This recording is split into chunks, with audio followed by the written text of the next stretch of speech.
அத்தியாயம் 187. சமரன் வர்ணமித்திரரிடம், இந்த தெய்வீக ஒளியை எப்படி கட்டுப்படுத்துறது குருவே என்று கேட்டான். வர்ணமித்திரர் அவனுக்கு பதில் அளித்தார். இந்த தெய்வீக ஒளியை கட்டுப்படுத்துறது எளிதானது இல்ல சமரா. அது ரொம்ப சக்தி வாய்ந்தது. நீ அதோட பக்கத்துல போனாலே அந்த சக்தி உன்னை எரிச்சு சாம்பலாக்கிடும். அதை கட்டுப்படுத்த சில சிறப்பு விஷயங்கள் தேவை. உன்கிட்ட அது இல்லைன்னா உன்னோட சக்திகளை நீ தொடர்ந்து பயன்படுத்த வேண்டியிருக்கும். அப்பதான் இந்த ஒளியை உன் சக்திகளோட பிணைக்க முடியும். நாகராணி வாசுகி இந்த பாதையை தான் முயற்சி செஞ்சா. ஆனா வான ஒளியை இந்த வழியில கட்டுப்படுத்த அதிக சக்தி தேவைப்படும். அது மட்டும் இல்ல, உன்னோட தற்போதைய தரத்தை வச்சு பார்த்தா நீ உன் சுழல் காற்றின் வேகத்தை முழு சக்தியோட பயன்படுத்தினா கூட அந்த ஒளியை உன்னால கொஞ்சம் கூட நகர்த்த முடியாதுன்னு நான் நினைக்கிறேன். இதை கேட்ட சமரனின் முகத்தின் நிறம் மாறியது. அவன் வர்ணமித்திரரிடம், அப்படின்னா இதை அடைய நான் என்ன செய்யணும் குருவே என்று கேட்டான். அதற்கு வர்ணமித்திரர் சிரித்துக்கொண்டே சமரனுக்கு பதிலளித்தார். பாரு சமரா, நாகராணி வாசுகியோட முறையை உன்னால பின்பற்ற முடியாதுங்கிறது உறுதி. உன்னை பத்தி என்ன, நானும் கூட அந்த முறையை தேர்ந்தெடுக்க விரும்ப மாட்டேன். ஆனா அதை அடையக்கூடிய இன்னொரு வழிமுறை இருக்கு. அது ஒரு சிறப்பு வாய்ந்த விஷயம். நான் சொன்ன சிறப்பு மத்தவங்க கிட்ட இருக்கலாம், இல்ல இல்லாம கூட இருக்கலாம். ஆனா உன்கிட்ட அது நிச்சயமா இருக்கு. பச்சை தாமரையின் தெய்வீக ஒளியை அடைய உனக்கு உதவக்கூடிய விஷயம் உன்கிட்ட தான் இருக்கு சமரா. அது எதுன்னு நீயே தான் நினைவுபடுத்திக்கணும் என்றார். வர்ணமித்திரரின் வார்த்தைகளை கேட்ட சமரனின் முகத்தில் லேசான குழப்பம் தோன்றியது. அவன் சில கணங்கள் அமைதியாக எதையோ யோசித்துக் கொண்டிருந்தான். அப்போது திடீரென்று வர்ணமித்திரர் எதை குறிப்பிடுகிறார் என்று அவனுக்கு புரிந்து போனது. அதனால் அவன் சத்தமாக, குருவே, நீங்க அந்த பச்சை தாமரை மேடையை பத்தி பேசுறீங்களா என்று கேட்டான். சமரன் தனது வார்த்தையை நன்றாக புரிந்து கொண்டதை கண்ட வர்ணமித்திரர் சிரித்துக்கொண்டே சமரனிடம், சரியா சொன்ன சமரா. அந்த பச்சை தாமரை மேடை அப்புறம் இந்த பச்சை தாமரை ஒளி ரெண்டுமே ஒரே இடத்திலிருந்து வந்தது. அந்த பச்சை தாமரையை இங்கிருந்து எடுத்து செல்ல அந்த தாமரை மேடையவே பயன்படுத்தினா தாமரையோட இந்த ஒளியை நல்லா பிணைக்க முடியும்னு நான் நினைக்கிறேன். அது மட்டும் இல்ல, இந்த ஒளியை சுற்றி சக்திகளை பயன்படுத்துறதை விட இந்த வழி ரொம்பவே பாதுகாப்பானது. ஏன்னா உன்கிட்ட பச்சை தாமரை மேடை இருந்தா இந்த தெய்வீக ஒளி உன்னை அச்சுறுத்தாது என்றார். இதை கேட்ட சமரன் உடனே தலையை அசைத்து தன் சேமிப்பு வளையத்தை மெதுவாக தட்டினான். அதிலிருந்து பச்சை ஒளி மெதுவாக வெளிவரத் தொடங்கியது. அப்போது திடீரென அந்த பச்சை ஒளியில் இருந்து பச்சை நிற தாமரை ஒன்று தோன்றியது. அது மிகவும் அழகாக இருந்தது. சமரன் மிகவும் கவனமாக அந்த பச்சை தாமரையை காற்றில் மிதக்கும் தெய்வீக ஒளியை நோக்கி வீசினான். அந்த தாமரை தெய்வீக ஒளியின் அருகே சென்றவுடன் அது திடீரென்று பிரகாசிக்கத் தொடங்கியது. அதன் பிறகு அந்த தாமரை மெதுவாக பச்சை தாமரையின் தெய்வீக ஒளியை முழுமையாக மூட ஆரம்பித்தது. அந்த தாமரை தெய்வீக ஒளியை மூடிக்கொள்ள எந்த சக்தியும் பயன்படுத்தாமலேயே தன் வீடு என்ற எண்ணத்தில் தெய்வீக ஒளி பச்சை தாமரையை நோக்கி செல்ல ஆரம்பித்தது. அந்த ஒளி அந்த பச்சை தாமரையின் நடுவில் இருந்த ஒரு துளையை அடைந்தவுடன் அந்த தாமரை அதிக சத்தமாக பிரகாசிக்கத் தொடங்கியது. சில நொடிகளுக்கு பிறகே அந்த பிரகாசம் சற்று குறைந்தது. அந்த தெய்வீக ஒளியை அடைவதற்கான வழியை கண்ட சமரன் மிகவும் ஆச்சரியப்பட்டான். ஏனென்றால் அந்த தெய்வீக ஒளியை பெறுவது எவ்வளவு கடினம் என்று அவனுக்கு நன்றாக தெரியும். ஆனால் வர்ணமித்திரர் போன்ற அனுபவமிக்க ஆசிரியர் இருந்ததாலேயே இந்த கடினமான பணி கூட தனக்கு மிகவும் எளிதாக மாறிவிட்டது என அவனுக்கு புரிந்தது. இதை நினைத்த சமரனின் முகத்தில் இருந்த வியப்பு மெல்ல மெல்ல புன்னகையாக மாறியது. அதே புன்னகையுடன் பச்சை தாமரையின் தெய்வீக ஒளியை உற்று நோக்க ஆரம்பித்தான். அந்த தெய்வீக ஒளி தங்கியிருந்த பச்சை தாமரையை சமரன் மிகவும் கவனமாக கையாண்டான். அவ்வாறு செய்யும் போது சமரனின் கண்கள் வித்தியாசமாக பிரகாசிக்க ஆரம்பித்தன. அதை கண்ட வர்ணமித்திரர் சமரனுக்கு விளக்கிச் சொன்னார். நீ இவ்வளவு சந்தோஷப்பட தேவையில்லை சமரா. வேலை இன்னும் முடியல. நாம உடனடியா இந்த நகரத்தை விட்டு வெளியேறணும். அப்புறம் இந்த தெய்வீக ஒளியை எந்த சிரமமும் இல்லாம நீ உள்வாங்கிக்க ஒரு இடத்தை கண்டுபிடிக்கணும். அப்புறம் முக்கியமான விஷயம், இந்த தெய்வீக ஒளியை தவறி போய் கூட உன்னோட சேமிப்பு வளையத்துக்குள்ள வச்சிடாத. அப்புறம் அந்த மோதிரத்துக்குள்ள இருக்கிற எல்லாமே எரிஞ்சு சாம்பலாயிடும் என்றார். வர்ணமித்திரரின் வார்த்தைகளை கேட்ட சமரன் தன் மகிழ்ச்சியை கட்டுப்படுத்திக் கொண்டான். மேலும் தனது பணி இன்னும் முடியவில்லை என்பதையும் உணர்ந்தான். தலையை அசைத்து சிறிது பயத்துடன் கழுகு இறகுகளை வேகமாக வெளியே இழுத்து மோதிரத்திலிருந்து சக்தியை அதிகரிக்கும் மாத்திரையை எடுத்து சாப்பிட ஆரம்பித்தான். பிறகு சமரன் தன் தலையை உயர்த்தி வாசுகி செய்த சக்திகளின் கவசம் மெதுவாக மறைந்து வருவதை பார்த்தான்.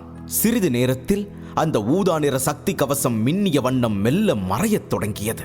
அப்போது வானத்தை பார்க்கையில் பல நட்சத்திரங்கள் தூசி போல கீழே விழுவது போல தோற்றமளித்தது. அந்த சக்திகளின் கவசம் முற்றிலும் மறைந்தவுடன் சமரன் அந்த பச்சை தாமரையை கவனமாக பிடித்து தரையில் தனது கால்களை உதைத்து வானத்தை நோக்கி தன்னைத்தானே வீசினான். பின்னர் அவன் நகரத்தை விட்டு வேகமாக வெளியேற தன்னால் முடிந்தவரை முயற்சித்தான். அந்த இடத்தை விட்டு வெகு தொலைவில் பின்வாங்கி நின்றிருந்த சாண்டில்யன் கருப்பு அங்கி அணிந்திருந்த பெண்ணின் பக்கம் பறந்து அந்த ஆபத்தான சக்தி கவசம் மறைவதைக் கண்டு, இங்க என்ன நடக்குது, எனக்கு ஒண்ணுமே புரியலையே, சக்திகள் இப்ப வரலையே என்று கேட்டான். கருப்பு அங்கி அணிந்த வலிமை மிக்க பெண் சாண்டில்யனை பார்த்தாள். அதிகாரங்களை அதிகரிக்கும் போது ஏதோ தவறு நடந்திருக்கும்னு நினைக்கிறேன், அதான் அந்த சக்தி திடீர்னு மறைஞ்சிடுச்சு என்றாள். கருப்பு அங்கி அணிந்த பெண்ணின் பேச்சை கேட்ட சாண்டில்யன் குழப்பத்துடன், அப்படின்னா வாசுகி தோல்வி அடைஞ்சிட்டாளா என்று கேட்டார். அவரது பார்வை பச்சை நிற மூடுபனி மெல்ல மெல்ல கலைந்து கொண்டிருந்த சன்னதியை நோக்கி இருந்தது. அப்போது திடீரென ஏதோ உணர்ந்த அவர் வருத்தத்துடன், திடீர்னு அங்க தெய்வீக ஒளியை பார்க்க முடியல, அது எப்படி சாத்தியம்னு தெரியலையே, ஆனா அது எங்க போயிருக்கும் என்று கேட்டார். ஆனால் சாண்டில்யனின் கேள்விக்கு அந்த பெண்ணிடம் பதில் இல்லை. எனவே சிறிது நேரம் யோசித்து அந்த பெண் தயக்கத்துடன் சாண்டில்யனுக்கு பதிலளிக்க முயன்றாள். அந்த பகுதியோட படைகள் இப்ப அமைதியாக ஆரம்பிச்சிருக்கு. அது மட்டும் இல்ல, தெய்வீக ஒளியை பொறுத்தவரை அது நாகராணி வாசுகியால அழிக்கப்பட்டிருக்குன்னு நான் நினைக்கிறேன் என்றாள். இதை கேட்ட சாண்டில்யன் தலையை அசைத்து உடனடியாக அந்த பெண்ணிடம், இல்ல இல்ல, அது சாத்தியம் இல்ல, நாகராணி வாசுகி ரொம்ப வலிமையானவன்னு எனக்கு தெரியும், ஆனா தெய்வீக ஒளியை போன்ற சக்தி வாய்ந்த ஒரு சக்தியை அழிக்க அதை விட அதிக வலிமை தேவை என்றார். மருத்துவராக இருந்ததால் தெய்வீக ஒளியை அழிப்பது கிட்டத்தட்ட சாத்தியமற்றது என்பதை சாண்டில்யன் நன்கு அறிந்திருந்தார். அதனால் நாகராணி வாசுகி அதை அழிக்க முடியும் என்பதை அவர் ஏற்க தயாராக இல்லை. இதை நினைத்துக் கொண்டிருந்த சாண்டில்யன் முகத்தில் லேசான அசௌகரியம் வர, மூடுபனி மறையும் வர காத்திருந்துட்டு அப்புறம் அங்க போய் என்ன விஷயம்னு பார்க்கலாம் என்றார். அப்போது நகரச் சுவருக்கு அருகில் இருந்து 2 ஒளிரும் விளக்குகள் தோன்றின. அவை காற்றில் வேகமாக பறந்து வந்து சாண்டில்யன் மற்றும் கருப்பு அங்கி அணிந்திருந்த பெண்ணின் அருகில் வந்தது. அப்போது ஒருவர், சாண்டில்யன் அவர்களே, என்ன நடந்துச்சு? சன்னதியை சுத்தி இருந்த சக்தி திடீர்னு எங்க எப்படி மறைஞ்சது என்று கேட்டார். அதற்கு சாண்டில்யன், அது நாகராணி வாசுகியோட சக்தின்னு நான் நினைக்கிறேன், சரியா சொல்லணும்னா அவளோட சக்தியை அதிகரிக்கும் போது அவகிட்ட தான் ஏதோ தவறு நடந்திருக்குன்னு எனக்கு தோணுது, அதனாலதான் நாகராணி வாசுகி மறைஞ்சிட்டா மொத்தமா என்றார். இதை கேட்டதும் சாண்டில்யனிடம் பறந்து வந்த அந்த இருவரும் ஒருவரை ஒருவர் திகைப்புடன் பார்த்து கொண்டனர். அதன் பிறகு இருவரும் ஆழ்ந்த மூச்சை விட்டனர். தங்களை பின்வாங்கச் செய்த அந்த ஆபத்தான சக்தியை எதிர்த்து போராடும் வலிமை தங்களுக்கு இல்லை என்பது அவர்கள் இருவருக்கும் தெரியும். மேலும் அந்த இருவர் மட்டுமல்ல, சக்தி வாய்ந்த 10 குழுவில் உள்ள எந்த மனிதர்களும் அந்த சக்தியுடன் போட்டியிட நினைக்கவில்லை. அப்போது திடீரென சங்கரன் தன் பார்வையை நகரத்தின் பக்கம் திருப்பி, சரி சாண்டில்யன் அவர்களே, இப்ப நாம என்ன செய்யணும் என்று கேட்டார். ஏனெனில் இந்த நேரம் ஊரில் உள்ள அனைவரும் அவர்களையே பார்த்து கொண்டிருப்பதையும் எல்லோர் கண்களிலும் ஒரு விசித்திரமான பழிவாங்கும் எண்ணம் கொழுந்துவிட்டு எரிவதையும் அவர்களால் பார்க்க முடிந்தது.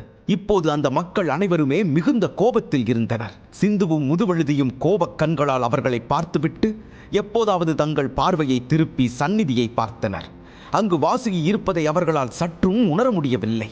அதற்காக தங்களுக்குள்ளேயே கலங்க ஆரம்பித்தனர்.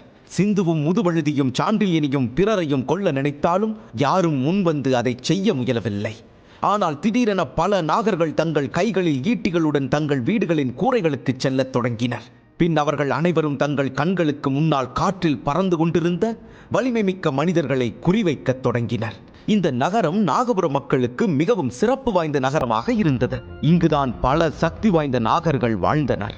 அத்தகைய சக்தி வாய்ந்தவர்களை கணக்கிட வேண்டும் என்றால் சாண்டில்யன் மற்றும் மற்றவர்களுடன் ஒப்பிடும்போது இங்கு உள்ளவர்கள்தான் மிகவும் சக்தி வாய்ந்த அந்தஸ்துள்ளவர்களாக இருந்தனர். ஆனால் நாகராணியை தவிர அவர்களில் யாரும் சக்தி சக்கரவர்த்தி இல்லை.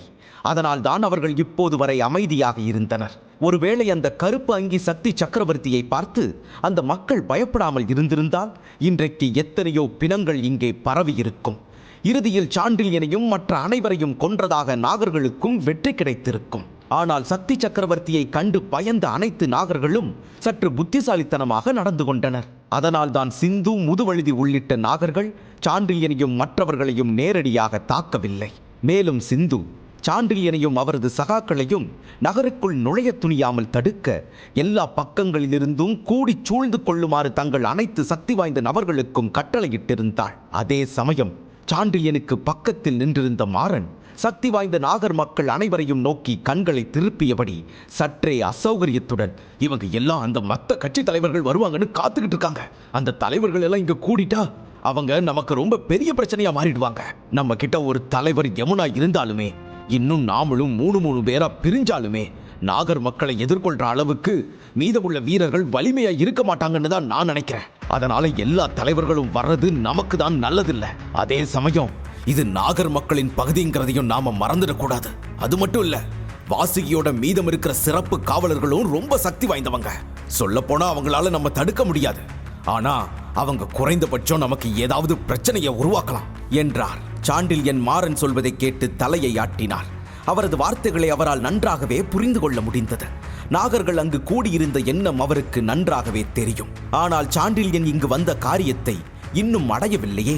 ஒருவேளை இந்த பாலைவனத்தில் இருந்து அவர் வெறுங்கையுடன் திரும்பினால் தன் வாழ்நாள் முழுவதும் அவர் தன்னையே சபித்துக் கொள்வார். பிறகு சிறிது நேரம் யோசித்த சாண்டில்யன் தாழ்ந்த குரலில், இன்னும் கொஞ்ச நேரம் இருக்கலாம்னு நான் நினைக்கிறேன். வாசுகியோட சக்திகள் கவசம் கிட்டத்தட்ட மறைஞ்சிடுச்சு. அது முழுசா மறைஞ்ச உடனடியா அந்த பகுதிக்கு போய் தெய்வீக ஒளியை தேடலாம். அது மட்டும் இல்ல, தெய்வீக ஒளி கிடைச்ச உடனே நாம உடனடியா வெளியேறிடுவோம். அப்புறம் தெய்வீக ஒளி கிடைக்கலனாலும் நாம உடனடியா திரும்பிடலாம் என்றார். மறுபுறம் சாண்டில்யனின் பதிலை கேட்ட மாறனுக்கும் சங்கரனுக்கும் சாண்டில்யன் தன் பிடிவாதத்தை கைவிடப் போவதில்லை என்று புரிந்தது. கருப்பு அங்கி அணிந்த அந்த பெண் அவர் அருகில் அவருடன் நிற்பதைக் கண்டதும் அவர்கள் அதற்கு மேல் எதுவும் பேசவில்லை. மேலும் மாறனும் சங்கரனும் சாண்டில்யனின் கூற்றை கேட்டு வேறு வழியில்லாமல் தலையை ஆட்டினர். மாறனும் சங்கரனும் சம்மதித்ததைக் கண்ட சாண்டில்யனும் சற்று நிம்மதி பெருமூச்சு விட்டார். பின் அவர் தன் தலையை திருப்பி சிந்துவையும் முதுவழுதியையும் பார்த்தார். பின் தன் பார்வையை திருப்பிய சாண்டில்யன் தூரத்தில் இருந்த சக்தி கவசத்தை பார்த்தார். அது இப்போது முழுவதுமாக மறைந்து விட்டது. இதனால் அவரது உடலில் இருந்து நிறைய ஆற்றல்கள் வெளியேறத் தொடங்கின. இந்த நேரத்தில் அந்த பெரிய நகரத்தில் ஒரு விசித்திரமான அமைதி நிலவியது. இந்த அமைதி அடுத்த சில நிமிடங்களுக்கு தொடர்ந்தது. அதன் பிறகு திடீரென்று அந்த கருப்பு அங்கி பெண் திரும்பி பாலைவனத்தை பார்க்க ஆரம்பித்தாள். அப்போது திடீரென்று ஏதோ உணர்ந்தவள், இன்னொரு வலிமை மிக்க நாகர்களின் தலைவர் இங்கு வராரு என்றாள். அவள் சொன்னதை கேட்ட சாண்டில்யனின் முகம் திடீரென்று லேசான பீதியை காட்டியது. அதன் பிறகு அவரும் உடனடியாக திரும்பி பின்னால் பார்த்தார். அப்போது அங்கே சிவப்பு நிற படை ஒன்று கண்ணில் தென்பட்டது. அது அந்த நகரத்தை நோக்கி வேகமாக வந்து கொண்டிருந்தது. முழுதாக ஒரு நிமிடத்தில் ஒரு நாக மனிதன் உடல் முழுவதும் சிவப்பு நிற சக்திகளால் மூடப்பட்டு அந்த நகரின் வானத்தில் திடீரென்று தோன்றினார். அந்த நகரத்தை அடைந்த மனிதன் உடனடியாக தனது கண்களை சாண்டில்யன் மற்றும் அவர்களது தோழர்களின் பக்கம் திருப்பி கோபத்துடன், மனிதர்களே, எங்களோட இந்த புண்ணிய பூமியில கால் எடுத்து வைக்க உங்களுக்கு எவ்வளவு தைரியம் இருக்கணும் என்று கர்ஜித்தார். அவர் நாகர்களின் மற்றொரு தலைவர். நாகர் மக்கள் அனைவர் மத்தியிலும் மிகவும் கோபமாக காணப்பட்டார். சாண்டில்யனை பார்த்ததும் மூண்ட கோபத்தில் அந்த மனிதன் வானத்தை பார்த்து உரத்த கர்ஜனையை எழுப்பினார். அதன் பிறகு அவரது உடலில் இருந்து நிறைய சிவப்பு நிற ஆற்றல்கள் வெளியேறத் தொடங்கியது. தூரத்தில் இருந்து பார்க்கும் அனைவரின் கண்களுக்கும் நாகர் தலைவர் எரியும் நெருப்பு பந்து போல தோன்றினார். அதை பார்த்த சங்கரநாதன் சாண்டில்யனிடம் சற்றே பயத்துடன், எனக்கு இவரை தெரியும். இவர்தான் நாகர் தலைவர் வீரபாகு. இந்த மனிதனோட கோபம் ரொம்ப மோசமானது. 8 கட்சிகள்ல ரொம்ப சக்தி வாய்ந்தது நாகர் தலைவர் தான். விராட ராஜ்யத்துக்கும் நாகர் மக்களுக்கும் இடையே ஒரு போர் நடந்தப்போ அரசோட பல சக்தி வாய்ந்த மக்கள் இவரால கொல்லப்பட்டது எனக்கு இன்னும் நினைவிருக்கு. சாண்டில்யன் அவர்களே, இவரை கையாள்றது நமக்கு கொஞ்சம் கடினமா இருக்கலாம் என்றார். சம்பவத்தை தெரிந்து கொள்ள உடனே பாக்கெட் FM டவுன்லோட் செய்து இலவசமாக கேளுங்கள். போர்க்கண்ட சிங்கம்.